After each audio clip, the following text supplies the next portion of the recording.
Hello everyone, कैसे हैं आप सब। Welcome back to the channel. आज का वीडियो बहुत ही खास है। आज हम इंडिया के अमेजिंग फिजिकल फीचर्स के बारे में जानेंगे। इंडिया की भौगोलिक विविधता वाकई अद्भुत है। हम नॉर्थ इंडिया के हिमालय और नॉर्थ के प्लेन्स देखेंगे। So let's start. सबसे पहले नॉर्थर्न हिमालयस। ये सिर्फ पहाड़ नहीं है, ये इंडिया का क्राउन है। ये पहाड़ अपनी ऊंचाई और सुंदरता के लिए जाने जाते हैं। हिमालय 5 कंट्रीज में फैला है, लेकिन सबसे खूबसूरत पार्ट इंडिया में है।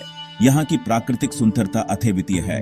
माउंट एवरेस्ट और कंचनजंगा जैसी ऊंची चोटियों से लेकर कश्मीर और हिमाचल प्रदेश की खूबसूरत वादियों तक, हिमालय ब्यूटी और एडवेंचर का मिक्सचर है। यहाँ की हरियाली और बर्फ से ढकी चोटियां मन मोह लेती हैं। क्या आपको पता है हिमालय अभी भी बढ़ रहा है? यह एक जीवंत पर्वत श्रृंखला है। जी हाँ, ये पहाड़ इंडियन प्लेट और यूरेशियन प्लेट के टकराने से बने हैं। ये प्रक्रिया आज भी जारी है। इंडिया की सबसे ऊंची चोटी कंचनजंगा 8,587 मीटर ऊंची है। यह पर्वतारोहियों के लिए एक प्रमुख आकर्षण है। हिमालय सिर्फ ऊंचा ही नहीं है, ये इंडिया के वेदर के लिए भी बहुत जरूरी है। ये हमारे मौसम को नियंत्रित करता है। ये सेंट्रल एशिया से आने वाली ठंडी हवाओं को रोकता है। इस कारण से भारत का उत्तरी भाग अपेक्षाकृत गर्म रहता है। अब हिमालय की रेंजेस के बारे में बात करते हैं। ये रेंजेस अपने आप में एक अद्भुत दुनिया हैं। हिमालय 3 मेन रेंजेस में बंटा है: ग्रेटर हिमालय या हिमाथेरी, लेसर हिमालय या हिमाचल और शिवालिक रेंजेस। हर रेंज की अपनी विशेषताएं हैं। हर रेंज का अपना अलग चार्म है।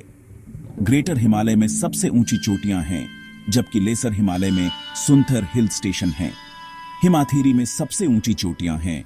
हिमाचल में शिमला और मनाली जैसे हिल स्टेशन हैं और शिवालिक रेंजेस में घने जंगल और वाइल्ड लाइफ है। यहाँ की जैव विविधता भी बहुत समृद्ध है। चलिए अब नॉर्थर्न प्लेन्स की बात करते हैं। ये प्लेन्स भी अपने आप में बहुत महत्वपूर्ण हैं। ये प्लेन्स सिर्फ फ्लैट लैंड नहीं हैं, ये इंडिया की लाइफलाइन हैं। यहाँ की उपजाऊ मिट्टी कृषि के लिए बहुत उपयुक्त है। पंजाब, हरियाणा, उत्तर प्रदेश, बिहार और वेस्ट बंगाल में फैले ये प्लेन्स इंडस, गंगा और ब्रह्मपुत्र जैसी बड़ी नदियों से बने हैं। ये नदियां यहाँ की जीवन रेखा हैं। ये प्लेन्स बहुत फर्टाइल हैं, इसलिए इन्हें इंडिया का ब्रेड बास्केट कहा जाता है। यहाँ की कृषि उत्पादन बहुत अधिक है। नॉर्थर्न प्लेन्स में कुछ सबसे पुरानी सिविलाइजेशंस भी थीं, जैसे इंडस वैली सिविलाइजेशन। यहाँ की ऐतिहासिक धरोहर बहुत समृद्ध है। दिल्ली, आगरा और कोलकाता जैसे शहर इसी रीजन में हैं, जो पुराने इतिहास और मॉडर्न डेवलपमेंट का मिक्सचर दिखाते हैं। ये शहर अपने आप में एक कहानी बयां करते हैं। तो ये था इंडिया के नॉर्थ हिमालय और नॉर्थ प्लेन्स का एक छोटा सा टूर। उम्मीद है आपको ये पसंद आया होगा। ये रीजन सिर्फ ज्योग्राफिकल फीचर्स ही नहीं हैं, ये इंडिया के अलग अलग और डायनामिक लैंडस्केप को दिखाते हैं। यहाँ की विविधता वाकई अद्भुत है। अगर आपको ये वीडियो पसंद आया तो लाइक, शेयर और सब्सक्राइब जरूर करें। मिलते हैं अगली बार। धन्यवाद।